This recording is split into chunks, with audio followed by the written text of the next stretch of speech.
수년 전에 저희 처가에 장례가 있었습니다. 집안 어른 중에 한 분이 저희 딸을 보면서 엄마도 닮기도 했고 아빠도 닮기도 했는데 정확하게 누굴 닮았는지 한눈에 들어오지 않는다 이렇게 말씀하셨습니다.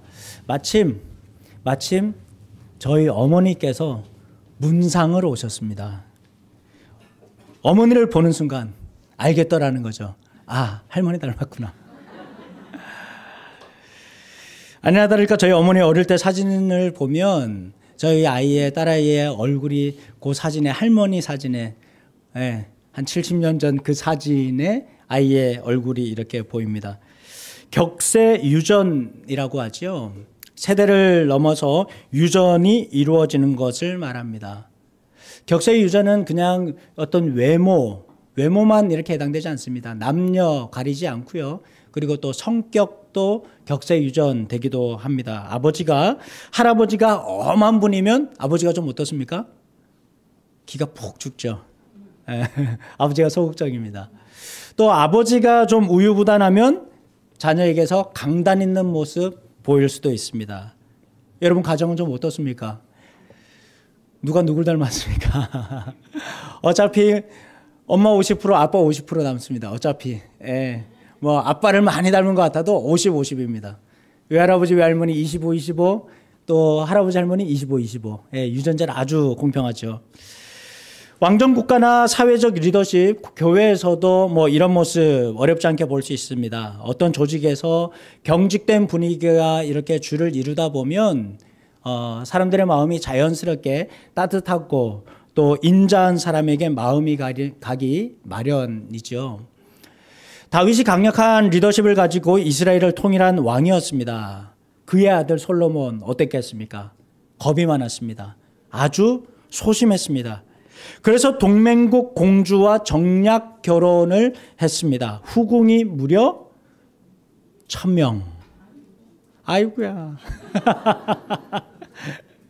정략 결혼을 하는 거예요. 불안하니까 이 나라도 정략 결혼, 저 나라도 정략 결혼. 그렇게 하면 이제 공격 안 할 거라 생각했겠죠. 솔로몬의 아들 르호보암, 아버지의 유약함을 넘어서고 싶었던 것 같습니다. 20년 동안 왕궁지였거든요. 왕궁 14년, 성전 7년, 20년 이상을 건축공사, 토목공사에 모든 걸 쏟았습니다. 백성들의 노역이 너무나도 심했습니다. 세금 부담 엄청났죠. 백성들이 세금과 강제 노역을 완화시켜달라. 르호보암 왕에게 청원하였을 때 르호보암 왕은 원로들의 말에 귀 기울이지 않았습니다. 내 새끼손가락이 내 아버지의 허리보다 더 굵다. 내 아버지는 채찍으로 너희들을 매질했지만 나는 쇠 채찍으로 너희를 때릴 것이다. 망발을 했습니다. 본문 2절에 보면 하나님께서 여호수아에게 말씀하십니다. 모세가 죽었다. 이제 네 차례다. 네가 이 백성들을 데리고 가나안 땅으로 들어가라. 이스라엘 백성에게 모세는 하나님 다음이라고 해도 과언이 아닙니다. 저 개인적인 생각이지만 개인적인 생각입니다. 이스라엘의 유명한 아주 손꼽히는 지도자가 있다면 아브라함, 모세, 다윗입니다. 이 셋 중에 으뜸이라고 하면 저는 아마 단연 모세를 꼽을 겁니다. 모세는 엄청난 사람이었었죠. 여호와 신앙, 또 조직 관리, 외교, 또 군사 전략 모든 면에서 최고의 영도력을 지닌 그런 이스라엘 최고의 지도자였습니다. 그런 모세의 뒤를 이어서 여호수아에게 이스라엘을 인도하라. 가나안으로 데리고 들어가라. 여러분은 얼마나 부담스러웠겠습니까? 지금까지는 명령대로 움직이기만 하면 됐습니다. 시키는 것만 하면 됐습니다. 그런데 이제는 스스로 판단하고 명령해야 됩니다. 여호수아의 명령 한마디에 여호수아의 그릇된 판단 하나로 이스라엘 백성들의 존망이 다 달려 있습니다. 광야에서 얼마나 고생했습니까? 얼마나 힘들었습니까? 그런데 그 모든 것들이 여호수아의 판단 하나로 좌지우지 될 수 있다는 말입니다. 성경 기자는 참 쉽게 말하지요. 2절에 보니까 이렇게 말합니다. 그 땅으로 가라. 3절 그 땅을 너희에게 주겠다. 4절 너희의 영토가 될 거다. 5절 너를 대적할 자가 없을 것이다. 6절 그 땅을 차지할 것이다. 7절 8절 형통할 것이다. 9절 하나님 함께할 것이다. 여러분이라면 이 말씀만 듣고 아멘 하고 200만 이상 되는 백성들을 끌고 가나안 땅으로 들어갈 수 있겠습니까? 가나안을 정복하는 것, 필패가 예상된 전쟁을 치러야 합니다. 민수기 13장에 보면 가나안을 정탐했던 이스라엘 수색대의 보고에 의하면 가나안 땅에는 당장 즉시 전투에 투입할 수 있는 거인족들이 살고 있다고 그랬습니다. 이스라엘 뭐라고 그랬습니까? 우리는 메뚜기 같다. 우리는 메뚜기 같다 그랬죠. 여러분 가만히 손 놓고 있으면 절로 이루어지는 것 아닙니다. 전쟁을 치러야 됩니다. 수많은 인명이 희생될 수 있습니다. 여호수아 혼자 전쟁터로 달려가는 것이 아닙니다. 모든 이스라엘 백성들이 섭을 지고 불구덩이에 뛰어들어야 되는 상황입니다. 이 전쟁의 결과 예상됩니다. 반드시 질 겁니다. 내 손에 한민족의 존망이 달려있다면, 이스라엘의 존망이 달려있다면 여러분 망설여지지 않겠습니까? 여러분 좀 더 자세히 보시죠. 하나님이 여호수아에게 주신 첫 번째 명령은 모든 백성 데리고 요단강 건너가라는 겁니다.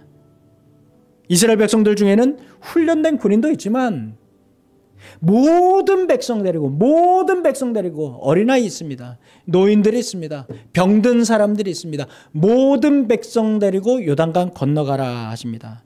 여러분 이 지형은 양쪽으로 깎아지른 듯한 절벽입니다. 아주 급경사입니다.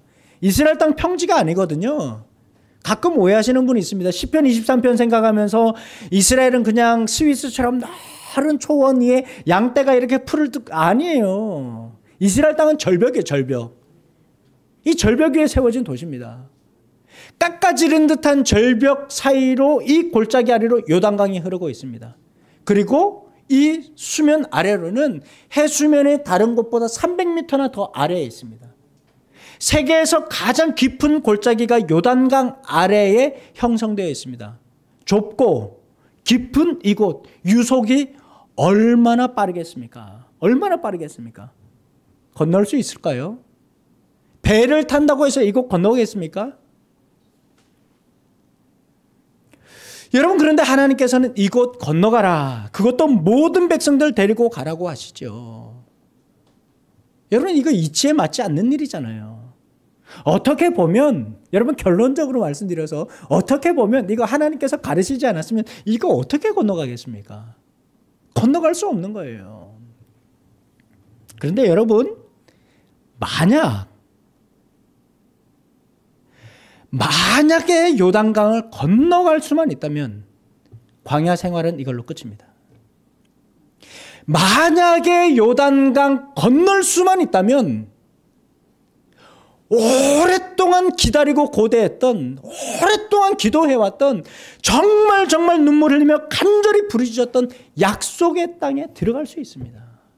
그곳은 젖과 꿀이 흐르는 땅이라고 하셨습니다. 약속의 땅에 들어가는 첫 관문이 요단강입니다. 여러분 다시 여쭙습니다. 여러분이 여호수아라면 어린아이들 데리고 노인들 데리고 무릎 아프다 허리 아프다 걷지 못하는 분들 모시고 요단강 건너시겠습니까? 못 갑니다. 진짜 자칫 잘못하면 진짜 요단강 건너갈 수 있습니다. 어차피 모든 백성이 함께 요단강 건널 수 있는 가능성 없습니다. 중요한 것은 순종하느냐 순종하지 않느냐가 아니라 건너느냐 건너지 않느냐가 아니라 하나님을 신뢰하는 겁니다. 하나님을 신뢰하는 겁니다. 약속하시고 말씀하신 하나님을 믿어야 합니다. 하나님께서 함께 할 테니까 강하고 담대하라 하셨으니까 하나님을 신뢰하는 것이 요단강을 건널 수 있는 유일한 답입니다. 6절에 말씀하죠. 강하고 담대하라. 7절에 오직 강하고 극히 담대하여, 9절에도 강하고 담대하라 3번이나 거듭거듭 말씀하십니다. 여러분, 강하고 담대하라, 이 말은 주로 전쟁에 나갈 때 하나님께서 백성들에게 하셨던 말씀입니다. 용기를 돋우기 위한 의미도 있겠지만 하나님을 신뢰하고 하나님을 의지할 때 그들의 마음속에 용기가 생길 수 있다는 겁니다. 하나님을 믿어야지 마음이 강하고 담대해질 수 있다라는 것입니다. 여러분, 따지고 보면 가나안이라고 절대적인 안전이 보장되고 불편한 것 전혀 없는 곳이 아닙니다. 이미 그곳에 이방인이 살고 있고 낯선 곳입니다. 사방을 둘러봐도 불안하고 불편한 것밖에 없습니다. 두려워할 것밖에 없습니다. 따라서 하나님께서 그런 곳을 젖과 꿀이 흐르는 땅, 약속의 땅이라고 말씀하신 이유는 환경이 좋아서 아닙니다. 좋은 것들이, 좋은 여건이 갖추어져 있어서 아닙니다. 환경보다 더 안전한 곳은 하나님의 품입니다. 하나님과 함께하는 것이 이스라엘 백성들의 최고의 절대적인 안전입니다. 하나님께서 강하고 담대하라 말씀하시는 것은 주님의 완전한 약속 안으로 들어오라라는 것입니다. 하나님의 신뢰 안으로 들어오라라는 것입니다. 예수께서 말씀하셨죠. PPT 한번 보겠습니다. 이 말씀 우리 같이 한번 읽어보겠습니다. 시작. 너희가 내 안에 거하고 내 말이 너희 안에 거하면 무엇이든지 원하는 대로 구하라. 그리하면 이루리라. 너희가 내 안에 거하고 내 말이 너희 안에 거하면, 우리가 주님 안에 거하기만 하면, 주님 말씀이 내 안에 있기만 한다면, 여러분, 요단강 건너는 게 문제겠습니까? 요단강 건너는 게 문제겠습니까? 여러분이 이루어야 할 목표가 있습니까? 달성해야 될 어떤 성과, 과제가 있습니까? 가능성 따지고 전략이 필요 없다는 말 아닙니다. 노력하는 것이 무의미하다는 말 아닙니다. 그리스도인에게 가장 중요한 것, 하나님의 넓은 그늘 아래 거하는 겁니다. 주님 품 안에 파고드는 겁니다. 그게 그리스도인의 삶의 목적과 지향이기 때문입니다. 여러분, 그런가 하면 이 말씀 좀 다른 측면에서도 볼 수 있는데요. 여러분, 우리 성경은 몇 개 묶음으로 이렇게 되어 있습니다. 성경 66권이잖아요. 이게 여러분, 우리 교인들 중에 많은 분들이 잘못 알고 계신 게 성경이 시대 순서대로 쓰여 있다고 생각합니다. 왜냐하면 창세기가 창조부터 시작하잖아요. 말라기면 끝나거든요. 그리고 마태복음 1장에 족보 나오고 예수님 태어나잖아요. 요한계시록에 세상이 끝나잖아요. 이게 시대 순서라고 생각해. 그렇지 않습니다. 성경은 묶음으로 정해져 있습니다. 학교 다닐 때 우리 생각을 해보시면 시는 시대로 묶어져 있고 국어책에, 소설은 소설대로, 그렇죠? 수필은 수필대로 이렇게 묶어져 있습니다. 성경은 창세기, 출애굽기, 레위기, 민수기, 신명기를 율법서로 묶어놨습니다. 그 다음 율법서 다음에 나오는 것이 역사서입니다. 여호수아, 사사기, 룻기, 사무엘상하, 열왕기상하, 역대상하, 에스라, 느헤미야, 에스더까지 역사 이야기가 계속해서 나오잖아요. 성경을 다 읽어보셔서 잘 아시는 눈빛이네요. 욥기 가면 어떻습니까? 갑자기 내용이 갑자기 이상해져요. 그렇죠? 네. 역사서의 첫 시작이 되는 책이 어떤 책일까요? 역사서 여호수아예요. 본문이 어디라고요? 여호수아 1장 1절입니다. 역사서의 교훈은 하나님께서 주신 율법을 잘 지킬 때 하나님 함께 하신다는 겁니다. 이게 율법서 전반에 걸쳐서 나오는 내용입니다. 하나님 율법 잘 지킬 때 하나님 함께 할 것이다 라는 겁니다. 7절에 보니까 불안에 떨고 있는 여호수아에게 율법 지키라고 말씀하시죠. 8절에도 이 율법서를 내 입에서 떠나지 말게 하며 주야로 그것 묵상하라 이렇게 말씀하십니다. 하나님은 여호수아에게 지금 전쟁에 나가고 요단강을 건너고 전쟁에 나가야 될 여호수아에게 전쟁 전략 말씀하지 않으셨어요. 탁월한 리더십, 처세술 말씀하지 않으셨습니다. 모세보다 탁월한 어떤 리더십을 얘기한 것이 아닙니다. 성경은 병법서 아니거든요. 처세술을 말한 것이 아니거든요. 하나님의 구원을 다룬 책이 성경이거든요. 그저 율법을 묵상하고 지키라고 그렇게 말씀하십니다. 전쟁에 나가야 되는데 율법 지키라 말씀하십니다. 특이한 것은 책은 눈으로 읽습니다. 그런데 오늘 본문에서는 입을 강조합니다. 이 율법책을 내 입에서 떠나지 말게 하며. 여러분, 이것은 묵상이라는 단어와 관계가 있습니다. 원래 묵상은 우리는 묵상한다 그러면 눈 감고 이렇게 조용히 생각합니다. 그런데 성경이 말하는 묵상은 그렇지 않습니다. 묵상은 입으로 중얼중얼거린다는 말입니다. 입으로 계속해서 되낸다는 말입니다. 소가 새김질하듯이 씹고 또 씹으면서 하나님 주신 말씀을 입으로 계속 되내는 거예요. 계속 말하는 거예요. 그래서 여러분, 우리가 성경 암송하는 거예요. 율법책을 떠나지 말게 하며, 율법책을 가까이 하라고 말씀하지 않으셨고 율법책을 떠나지 않게 하라, 율법책 떠나지 않게 하라 말씀하십니다. 여러분, 광야에서 생각해 보시면 아까 우리 장로님 기도해 주신 것처럼 구름기둥과 불기둥이 이스라엘과 함께하면서 떠나지 않았습니다. 떠나지 않았습니다. 예레미야 선지자를 비롯해서 PPT 한번 볼까요? 예레미야 선지자 비롯해서 많은 선지자들도 외쳤던 말씀이 바로 이것입니다. 같이 읽겠습니다. 시작. 너희는 내 목소리를 들으라. 그리하면 나는 너희 하나님이 되겠고 너희는 내 백성이 되리라. 다시 한번 읽겠습니다. 시작. 너희는 내 목소리를 들으라. 그리하면 나는 너희 하나님이 되겠고 너희는 내 백성이 되리라. 아멘. 여러분, 새벽기도 오신 분들 뭐 아시겠지만 구약 예언서 얘기하면서 제가 이 말씀 수십 번도 더 얘기했잖아요. 구약 성경이 말하는 것은 나는 너희의 하나님이 되고 너희는 내 백성이 된다는 거거든요. 하나님께서는 이스라엘과 긴밀한 관계 갖기를 원하십니다. 밀착된 관계 갖기를 원하십니다. 적당한 거리두기 하기 원하지 않으시는 거예요. 정리하면 하나님께서는 계속 율법을 중얼거리면서 이스라엘 백성들로 하여금 자신의 정체성을 알게 하는 것입니다. 군대 가면 군인들은 어떻습니까? 신병 교육대에서 제일 많이 가르치는 거 있습니다. 관등성명에. 야! 부르면 뭐라 그래요? 네?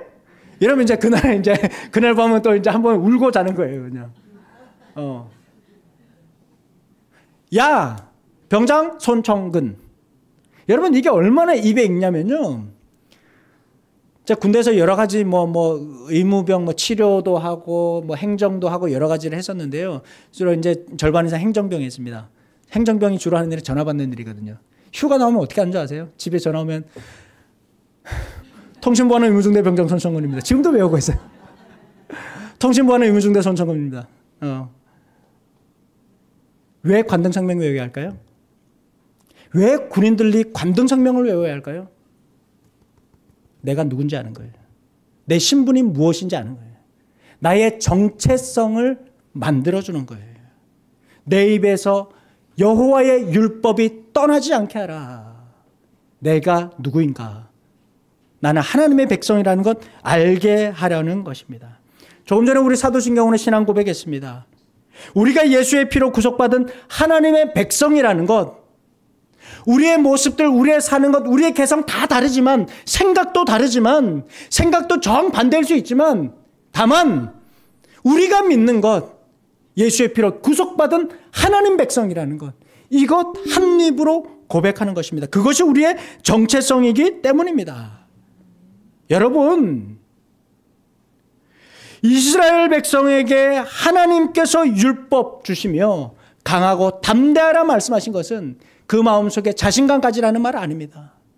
자신감 가지라는 말씀이 아닙니다. 내가 누구인지 알라는 겁니다. 율법을 계속해서 중얼거리면서 내가 누구인지 알라는 것입니다. 여러분, 하나님을 신뢰하기 때문입니다.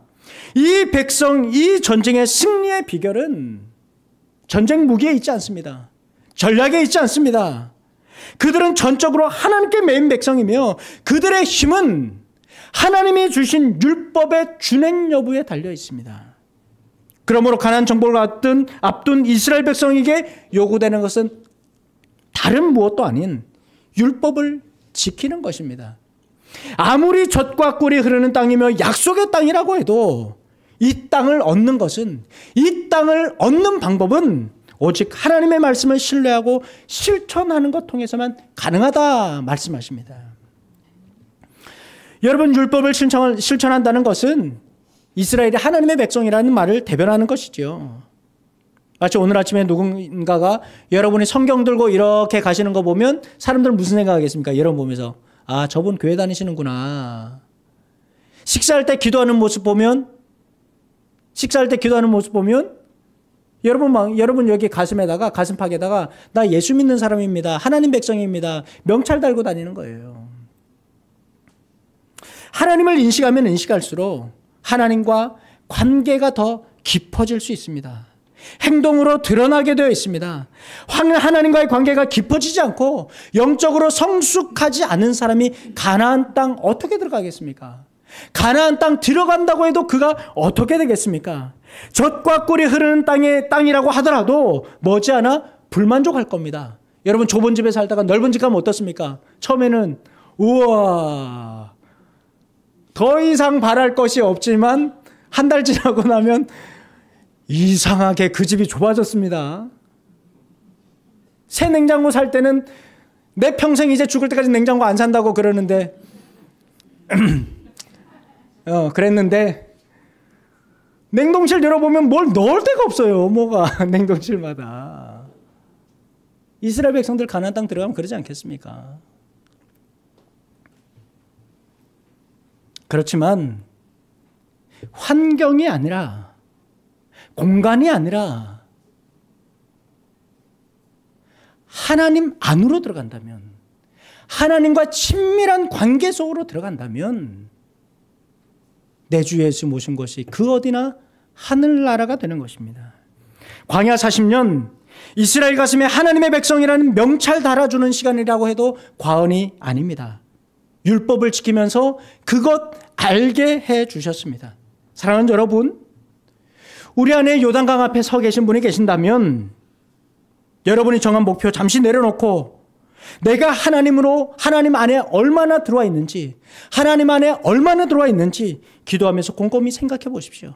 한쪽 다리 걸치면서 한쪽 다리 다른 곳에 있는 것이 아니라 내가 얼마나 주님께로 들어와 있는지.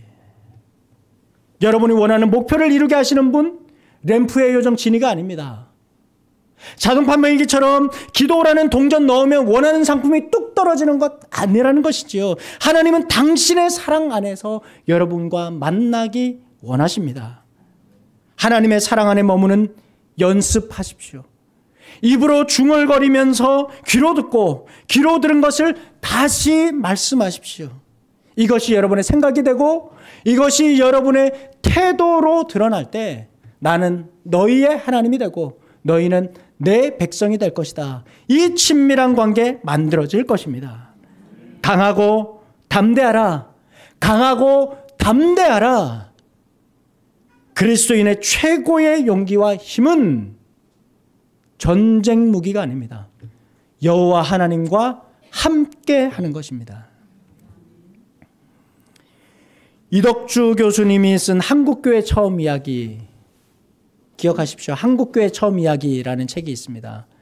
꼭 읽어보십시오.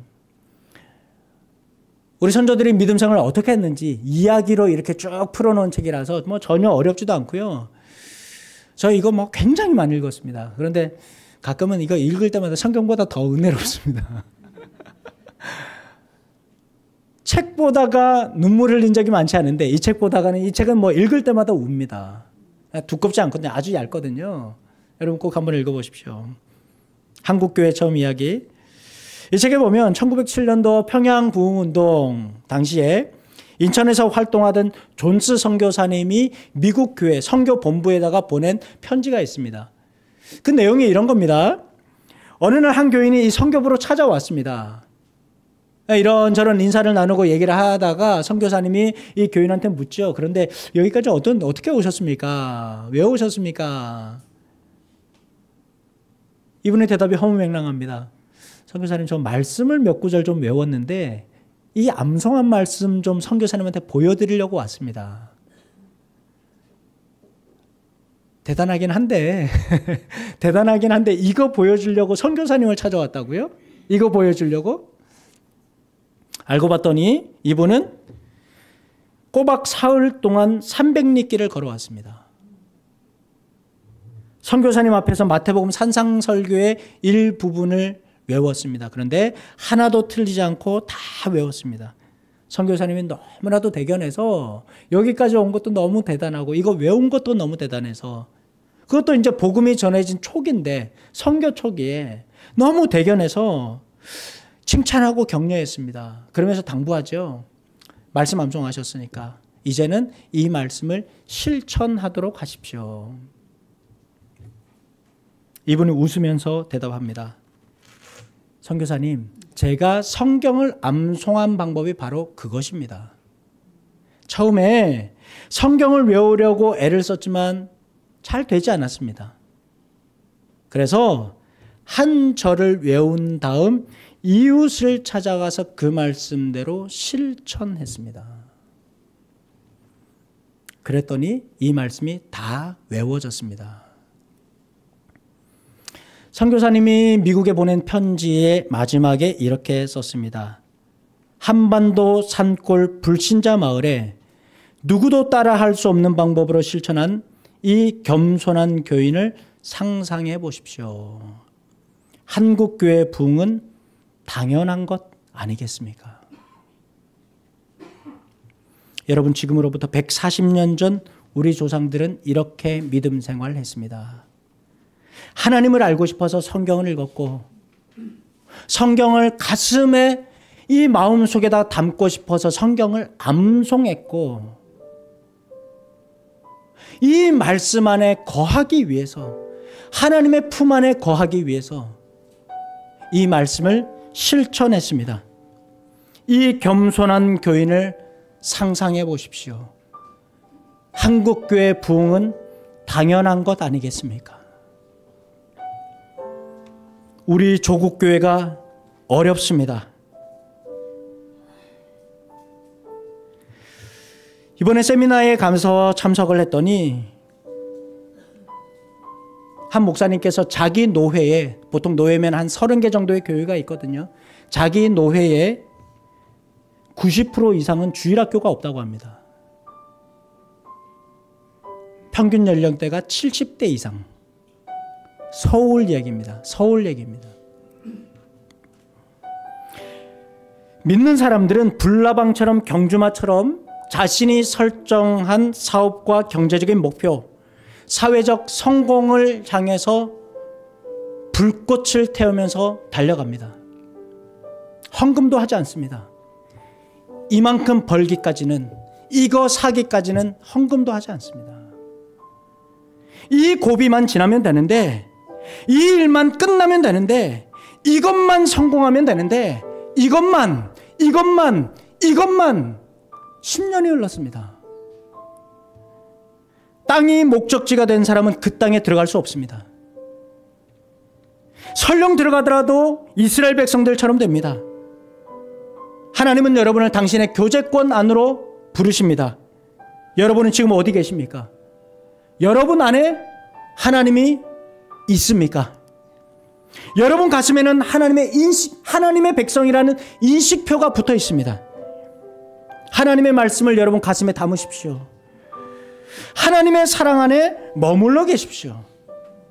이번 한 주간 동안 여러분의 걸음 위에 주님께서 함께 하시기를 축원합니다. 주의 영원하신 팔, 주의 영원하신 팔 함께 하사 항상 나를 붙드시니 어느 곳에 가든지 요동하지 않음은 주의 팔을 의지함이.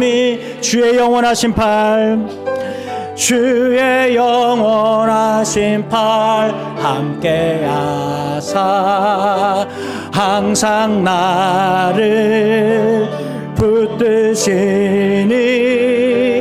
어느 곳 곳에 가든지 요동하지 않으면 주의 팔을 의지. 우리 한 번 더 고백합시다. 주의 영원하신 팔, 주의 영원하신 팔 함께하사 항상 나를 붙드시니 어느 곳에 가든지 요동하지 않으면 주의 팔을 의지함이라. 이 시간 잠깐 기도하겠습니다. 여러분, 우리 가슴에 손을 얹고 기도하시지요. 내가 지금 어디 서 있는가? 나는 지금 어디 서 있는가? 정신없이 일주일 보냈습니다. 무언가를 향해서 열심히 달려왔습니다. 앞만 보고 달려왔습니다. 그런데 내가 지금 어디 서 있는가? 내 마음속에 하나님은 계시는가? 주님은 넓은 품을 펼치고 수고하고 무거운 백성들 다 내게로 오라고 말씀하셨습니다. 나는 너희의 하나님이 되고 너희는 내 백성이 될 것이라. 이것이 주님의 마음의 소원입니다. 주님께로 들어갑시다. 주님의 그늘 아래 거합시다. 주님을 우리 안에 모셔드립시다.